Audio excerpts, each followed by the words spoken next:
Shalom, shalom, shalom la famille, j'espère que vous allez bien. Bonjour à toutes, bonjour à tous, que Dieu vous bénisse. Voilà, j'espère que la dernière vidéo sur qui suis-je en Christ vous a édifié. J'espère même que toute la série qu'on a faite depuis l'influence du passé, en passant par qui est Christ, en passant par qui suis-je en Christ, j'espère que tout ça, ça nous a fait du bien. Je vais tout de suite confier ce temps au Seigneur. Dieu trois fois saint, nous te rendons grâce. Et nous te bénissons pour ce temps-là que tu rends possible, pour ce moment que tu permets. Je prie, Père, que ce nouveau thème-là que nous allons traiter, Père, qui va mettre fin un peu à la série qu'on a commencée, tu sois avec nous, que tu inspires ton serviteur, Seigneur, Rufin Coquet, qui va apporter le message, que ce message-là puisse faire du bien à quelqu'un, que des personnes soient touchées, que des vies soient impactées, Père éternel, et que, Seigneur, si cela peut favoriser la réconciliation ou la nouvelle naissance avec toi, Seigneur, que cela puisse se faire dans le nom de Jésus. Ouvre notre entendement, ouvre notre esprit, afin que nous comprenions le message que tu as à nous donner, au nom de Jésus. Amen, amen. Donc, soyez bénis, hein. Bienvenue à tous encore. Et donc, nous allons finir aujourd'hui avec le thème de la nouvelle naissance. Voilà, c'est quelque chose qu'on connaît, on est tous censés être passés par la nouvelle naissance, mais si Dieu nous permet de rappeler cela, il sait pourquoi. Et je prie que cela puisse édifier quelqu'un. Donc, je laisse la parole tout de suite au serviteur de Dieu, notre frère Rufin Coquet. Ça sera ce test-là de base que nous allons utiliser pour développer notre thème tout au long de cette soirée. Donc, ce que j'ai envie de vous demander de faire, c'est qu'ensemble, on ouvre notre Bible et qu'on lise déjà ce test-là. On va lire ce test-là déjà, et après, voilà, on fera, voilà, on parlera un peu des problématiques qu'on rencontre dans ce test-là, et ça va nous aider à aborder facilement notre thème. Donc, je vous propose de lire le texte de Jean 3, 1 à 12. Moi, je vais le lire dans la version Louis II.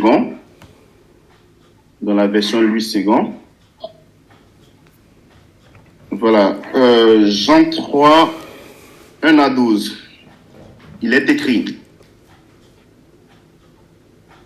Mais il eut un homme d'entre les pharisiens nommé Nicodème, un chef des Juifs, qui vint, lui, auprès de Jésus de nuit et lui dit: Rabbi, nous savons que tu es un docteur venu de Dieu, car personne ne peut faire ces miracles que tu fais si Dieu n'est avec lui. Jésus répondit: en vérité, je te le dis, si un homme ne naît de nouveau, il ne peut voir le royaume de Dieu. Nicodème lui dit: comment un homme peut-il naître quand il est vieux? Peut-il rentrer dans le sein de sa mère et naître?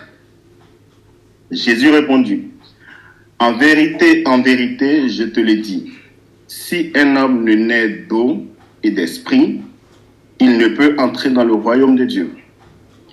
Ce qui est né de la chair est chair, et ce qui est né de l'esprit est esprit. Ne t'étonne pas que je t'ai dit, il faut que vous naissiez de nouveau.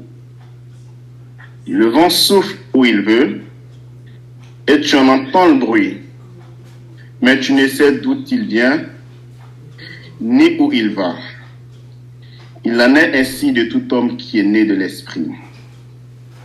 Nicodème lui dit: comment cela peut-il se faire? Jésus lui répondit: tu es le docteur d'Israël et tu ne sais pas ces choses. En vérité, je te le dis, nous disons ce que nous savons et nous rendons témoignage de ce que nous avons vu, et vous ne recevez pas notre témoignage. Si vous ne croyez pas quand je vous ai parlé des choses terrestres, comment croirez-vous quand je vous parlerai des choses célestes? Amen. Donc voilà, après la lecture de ce texte-là, effectivement, bien aimé, on peut également, comme Nicodème pour certains d'entre nous, se poser les questions suivantes. Comment un homme peut-il naître quand il est vieux? Mais ce qui est bizarre dans cette question de Nicodème, c'est vrai qu'elle est personnelle et elle s'adresse à lui, oui, parce que vu son âge, il est vieux. Mais l'impression qu'on a, c'est comme s'il avait une réponse pour, voilà, comment un homme peut-il naître de nouveau quand il n'est pas vieux? Ça, c'est l'impression que ça donne. Après aussi, on peut se poser d'autres questions. En fait, comment naître de nouveau quand on est toujours vivant? C'est des questions, en fait, la question de Nicodème suscite d'autres questions. Et comment cela peut-il se faire? Et c'est quoi la nouvelle naissance déjà? C'est quoi la naissance? Et pourquoi Jésus parle de nouvelle naissance? Donc en fait, Nicodème, il n'arrive pas à comprendre. Et j'espère que parmi nous ce soir, nous comprenons tous voilà, ce que c'est que la nouvelle naissance. On va y arriver. Et pour ceux qui ne comprennent pas, ben, ça sera l'occasion voilà, de répondre à ces questionnements-là que vous pouvez avoir. Donc, ce que je vous propose comme plan, en fait, c'est de déjà définir ce que c'est qu'une naissance. Et puis, brièvement, une naissance dans le volet spirituel. Et puis, comprendre pourquoi Jésus parle de nouvelle naissance. Quel est le contexte qui a amené Jésus à parler de nouvelle naissance? Ensuite, savoir ce que c'est que réellement la nouvelle naissance. Et après, ben oui, on est né de nouveau. Qu'est-ce qu'il faut faire? Quelle est la suite? Ben, cette suite-là, on en parlera un peu brièvement. Donc, pour pouvoir aller sur la première question, la définition de la naissance. Donc, voilà, j'ai regardé un peu dans le dictionnaire ce qui se trouve.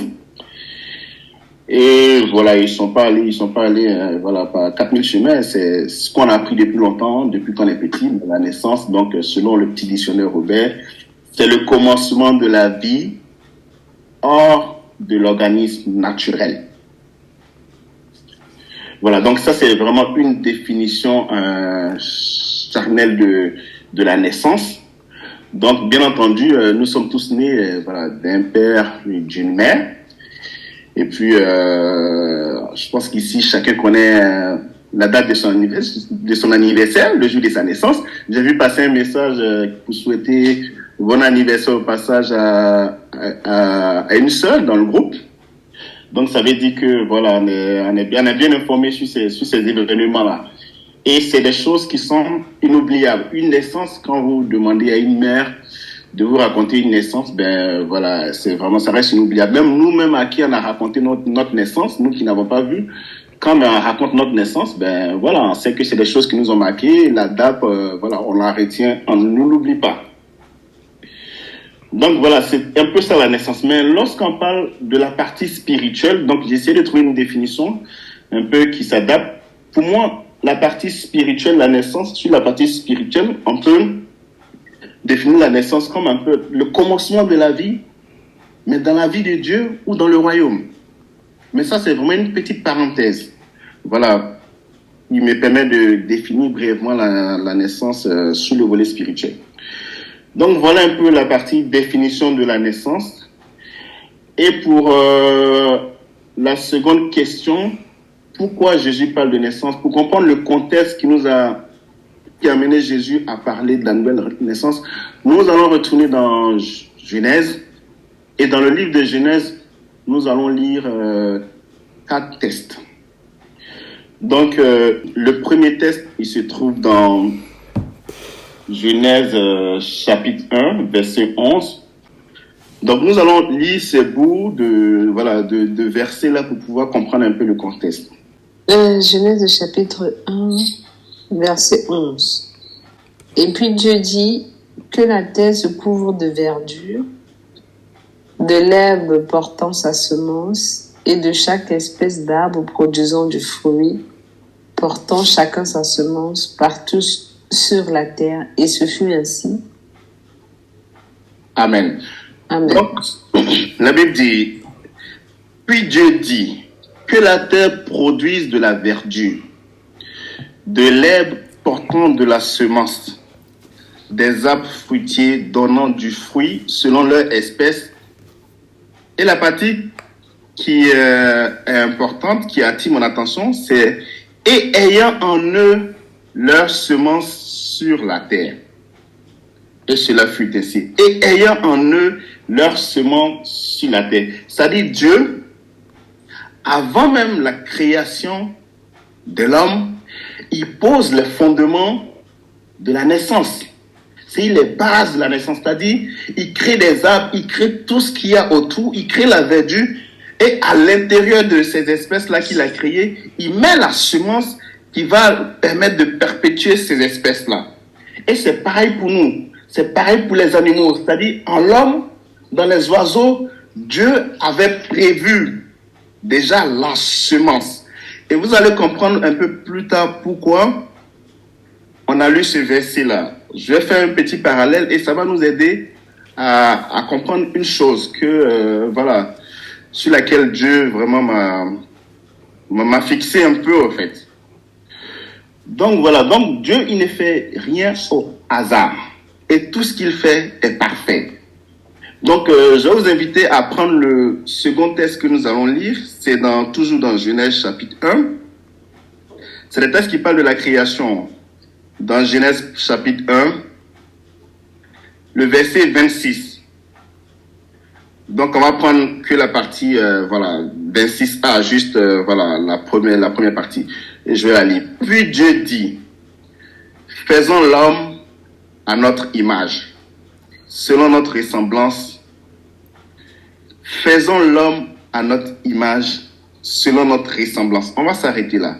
Donc, quand Dieu dit faisons l'homme à notre image et selon notre ressemblance, qui est Dieu au fait? Quelle est l'image de Dieu? Dieu, il est esprit. Dieu, il est tout puissant. Dieu, il domine sur tout, c'est le créateur. Donc, faisons l'homme à notre image. Il fait l'homme en tant que dominateur. Il fait l'homme en tant qu'esprit. Mais on verra plus tard que, effectivement, Dieu le fait à sa ressemblance, il le fait à son image, mais il le fait de peu inférieur à lui. Parce qu'il est Dieu. Donc, je vais vous inviter à prendre le troisième texte de Genèse, c'est Genèse chapitre 2. Genèse chapitre 2, verset 7. Voilà, Genèse chapitre 2, verset 7. Là, ça devient intéressant. Donc, je vais lire ce qui est écrit dans ma version. L'Éternel Dieu forma l'homme de la poussière de la terre. Il souffla dans ses narines un souffle de vie et l'homme devint un être vivant. Donc, comme je disais tout à l'heure, Dieu, il a fait l'homme de peu inférieur à lui. Et c'est dans ce verset-là que cela prend tout son sens parce que la Bible nous dit qu'il fait Dieu, il fait l'homme à son image, il fait l'homme à sa ressemblance. Donc, il crée l'esprit et il lui donne la domination. Mais ce qui est intéressant, ce qui est marrant, c'est qu'on nous dit qu'il forma l'homme de la poussière de la terre. Donc, c'est-à-dire, en fait, que la poussière, on sait tout ce que c'est que la poussière. C'est des particules fines qui sont, voilà, en suspension de l'atmosphère. Et vous remarquerez plus tard que vraiment tout est bien lié. Et je vais essayer de l'expliquer. Si j'oublie, essayer de me rappeler ça. Donc, Dieu, il prend ces particules fines-là et il forme en fait l'homme. Et il souffle dans ses narines un souffle de vie. Et l'homme devient un être vivant. Et là où Dieu a attiré mon attention, sur ce verset-là, il me fait comprendre que dans le souffle de vie qu'il a donné à l'homme, il y a deux dimensions dans ce souffle de vie-là. Il y a la partie pour la vie divine. C'est-à-dire cette partie-là qui appartient à Dieu, qui est connectée à la vie de Dieu. Et il y a la partie pour la vie humaine sur la terre, qui est liée à la semence que Dieu a mis en nous. Donc tout à l'heure, dans le premier livre qu'on avait lu dans Genèse 1, Dieu avait dit que pour chaque espèce, il y avait sa semence à l'intérieur de l'espèce. Donc en fait, c'est le lien. C'est pour ça qu'il a attiré mon attention. Il me faisait voir cette image du souffle de vie qu'il a mis en l'homme pour que l'homme devienne un être vivant. Donc il me faisait comprendre que ce souffle de vie-là, il a deux dimensions. Il y a cette dimension qui lui appartient à lui et il y a la dimension pour la vie sur la terre. Il y a la dimension pour la vie de l'homme sur la terre. Et pour comprendre un peu davantage, on va aller voir notre troisième test, qui est dans toujours Genèse, au chapitre 3, le verset 9. Donc, on a bien entendu, on connaît tous l'histoire, voilà. Dieu, il a formé Adam, après il a formé Ève, ils étaient dans le jardin. Et Adam, voilà, le serpent qui était le plus rusé des animaux a séduit Ève qui a mangé, voilà, le fruit de l'arbre défendu et qui a donné également à Adam. Et la Bible nous dit que voilà, ils entendirent la voix de Dieu qui parcourait le jardin vers le soir, et l'homme et sa femme se cachaient loin de la face de Dieu au milieu des arbres. Et l'Éternel Dieu dit au verset 9, mais l'Éternel Dieu appelait Adam. Et il lui dit, où es-tu? Bien-aimé. L'Éternel Dieu appela Adam et il lui dit, où es-tu? Bien-aimé. Dieu demande où est Adam. Il appelle Adam, il lui demande où il est. Ben, c'est pas parce qu'il ne sait pas ou qu'il ne voit pas Adam. Non, c'est pas parce qu'il ne voit pas Adam. Donc, ce qui se passe, c'est que Adam, en mangeant le fruit, a désobéi à Dieu. Il a désobéi à Dieu. Et cette désobéissance-là a entraîné, comme on le dit tout simple, une déconnexion de la partie divine du souffle. Tout à l'heure, je vous ai dit que Dieu avait attiré mon attention sur le fait que, au niveau du souffle, il y avait la partie divine et il y avait la partie humaine qui était liée à la vie sur terre. Donc, cette partie divine qui appartient à Dieu là, elle s'est déconnectée de Dieu. C'est pour ça que Dieu n'arrivait plus à voir Adam. Et comme cette partie divine s'est déconnectée, la partie humaine est restée. Et cette partie de vie humaine là, en fait, c'est elle qui est connectée à la semence que Dieu a mis en nous et qui nous permet de procréer et d'être en vie. Donc, quand Adam s'est déconnecté par sa désobéissance, il n'est pas mort. Parce que la partie, le souffle de vie humaine, là, a pris le dessus, a pris le relais. Est-ce que vous me suivez jusque-là? Amen, amen. Voilà. Amen, donc, amen. Dieu, ce qui se passe, puisque l'esprit qui est connecté à Dieu est parti, il y a eu un vide. Et ce vide-là a été comblé par l'esprit du péché. Et notre Dieu, il ne cohabite pas avec le péché. Et puisque la désobéissance, avec ses synonymes qui peuvent s'apparenter à l'insoumission, à la rébellion, à la révolte, qui fait comprendre à Dieu que Adam s'est mis dans une situation dans laquelle Lucifer s'était mis, c'est-à-dire la rébellion, la révolte. Donc Dieu, il n'y avait plus le choix, il fallait qu'il se sépare d'Adam. Il fallait qu'il se sépare d'Adam, et c'est pour ça que la même manière dont Dieu s'est séparé de Satan, mais ça c'est dans une autre dimension, c'est comme ça qu'il s'est séparé d'Adam, il a sorti du jardin d'Éden. Et Dieu, dans son amour, veut toujours ramener l'homme à lui. Donc en fait, c'est ce contexte-là.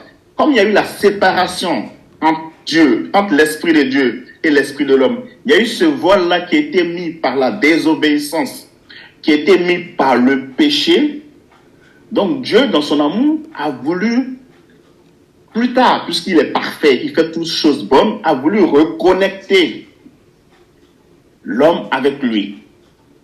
Et c'est un peu ça qui explique le contexte de la nouvelle naissance. C'est pour ça que Jésus disait à Nicodème, si un homme ne naît de nouveau, il ne peut voir le royaume des cieux. Donc nous, ce qu'on va faire, on a dit qu'on va parler de la nouvelle naissance et c'est ce qu'on est en train de faire. Donc Dieu, il veut nous reconnecter avec son esprit parce que pour Dieu, nous sommes morts.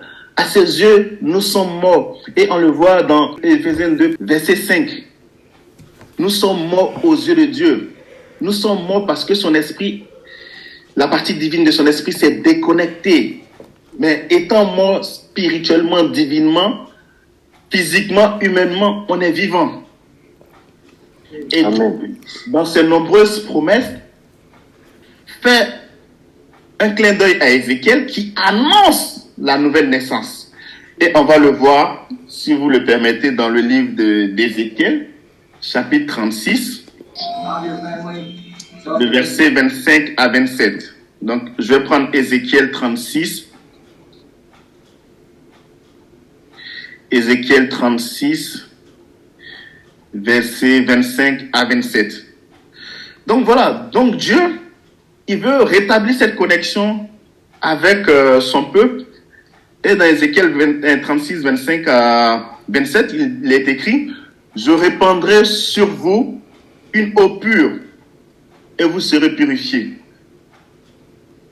Je vous purifierai de toutes vos souillures et de toutes vos idoles. Je vous donnerai un cœur nouveau et je mettrai en vous un esprit nouveau. J'ôterai de votre corps le cœur de pierre et je vous donnerai un cœur de chair. Je mettrai mon esprit en vous et je ferai en sorte que vous suiviez mes ordonnances et que vous observiez et pratiquiez mes lois. » Donc voici ce que Ézéchiel annonce. Et dans cette annonce-là, on voit l'amour de Dieu, on voit ce Père-là qui a besoin de réconcilier son Fils avec lui. Mais cette réconciliation-là, voilà, ça passe par cette étape-là, ça passe par Ézéchiel 36, 25 à 27. Donc pour revenir à notre texte de base, Nicodème. Donc en fait, Nicodème, effectivement, c'est un chef des Juifs, un pharisien, un docteur de la loi qui enseigne la loi, qui enseigne dans les synagogues.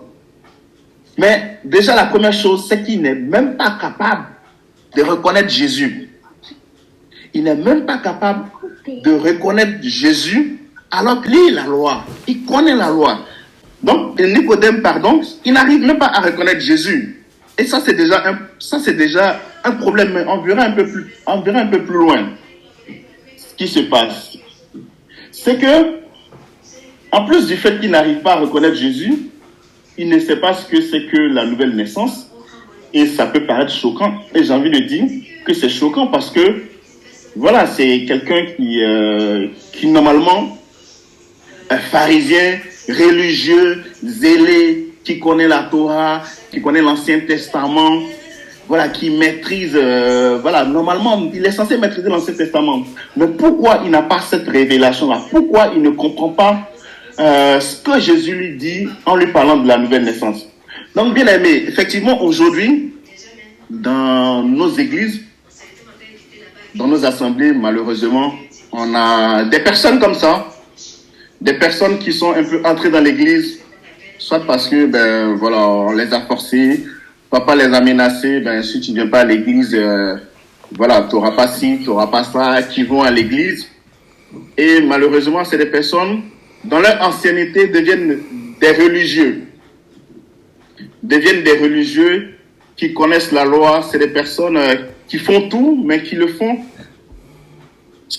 en dehors du royaume.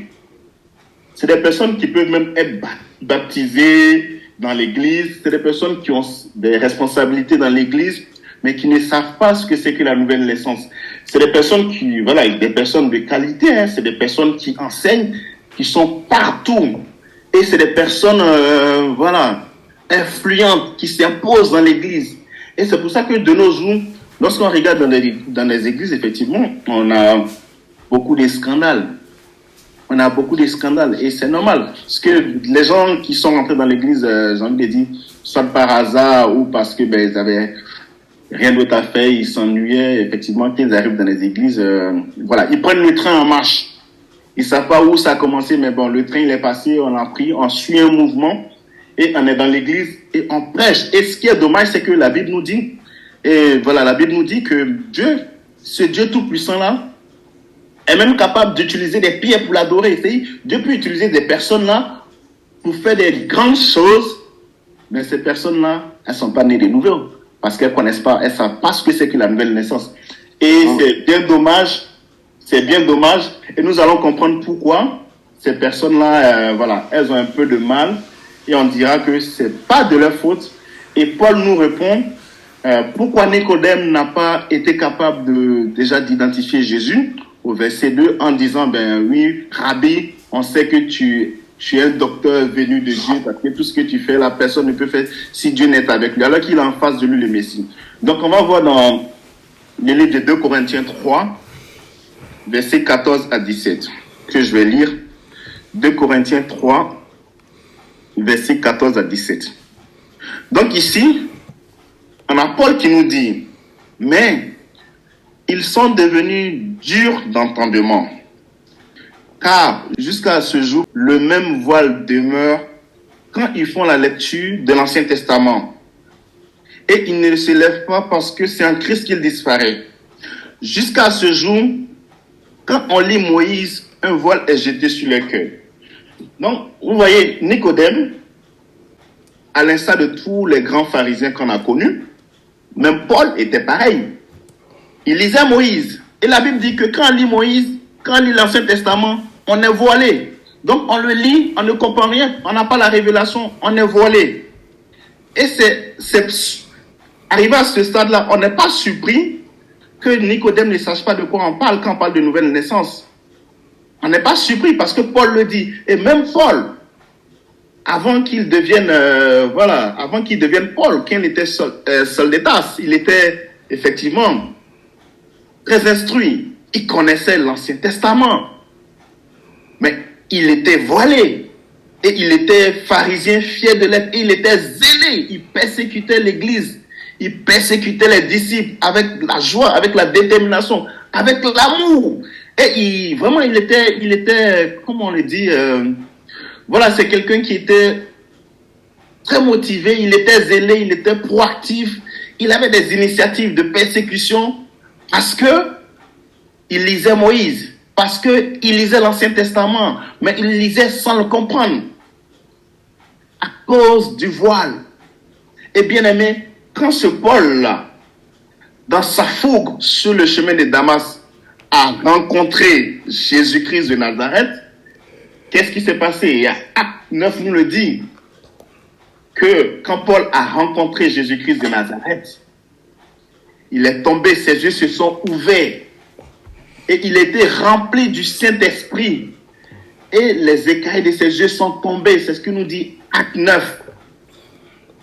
Et ce Paul-là qui a fait cette rencontre avec Jésus, c'est ce même Paul-là, aujourd'hui avec du recul, dit qu'effectivement, quand on lit l'Ancien Testament, on est voilé. Et lui, en lisant le Nouveau Testament, en rencontrant Jésus-Christ de Nazareth, ce voile-là est parti, bien-aimé. Oui, c'est ça la nouvelle naissance, bien-aimé, pour savoir ce que c'est que la nouvelle naissance. Oui, c'est ça la nouvelle naissance, c'est la rencontre personnelle qu'on fait avec Jésus-Christ de Nazareth. C'est la rencontre personnelle qu'on fait avec le roi des rois. C'est la rencontre personnelle qu'on fait avec le Amen. Amen. bien-aimé.